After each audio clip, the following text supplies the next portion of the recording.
I grew up in the great state of Colorado, and today I'm meeting with its governor, John Hickenlooper, a guy who they say might be in Hillary's cabinet. We're at a campaign office here in Lone Tree, Colorado.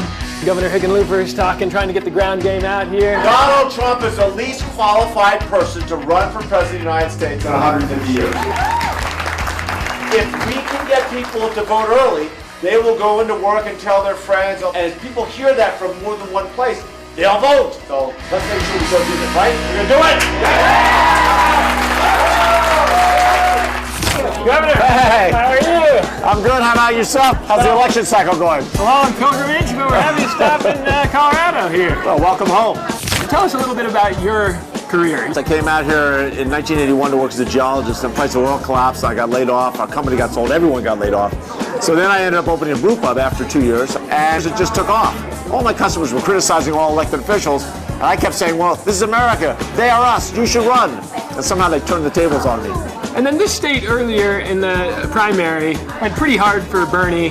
What do you tell Bernie supporters in Colorado? Hillary shares many of their desires, right? To reduce the cost of college education. How do we make sure that our healthcare system really is helping everyone, that the system doesn't favor the big banks? She really does have a pretty well thought out policy plan. You said you spent some time with her during this VP vetting process. What do you think of her? To be vetted to be VP was one of the highest compliments I've ever had. She called me like the Thursday before the convention started and said they're going to go in a different direction.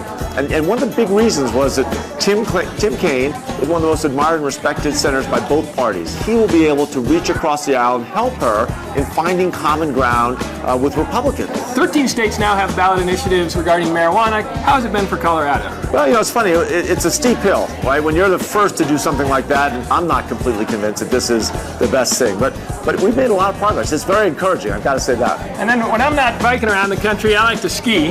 How does global warming impact your mountains?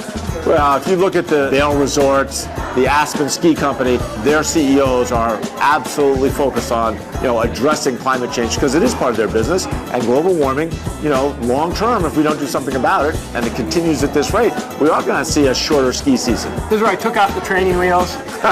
You're a big biker. What have you done with the bike lanes here? It's looking good out there. Bikes have become a big part of what Denver and Colorado's attraction is. Metro Denver now has over 1,000 miles of bike trail. It's a biker's paradise. Well, thank you so much, Governor. You've got a great gig. I'm very jealous. The Governor likes biking so much he wanted to take a little ride on my steed here, getting on the election cycle, Governor. I appreciate it. Let's see if I can keep up.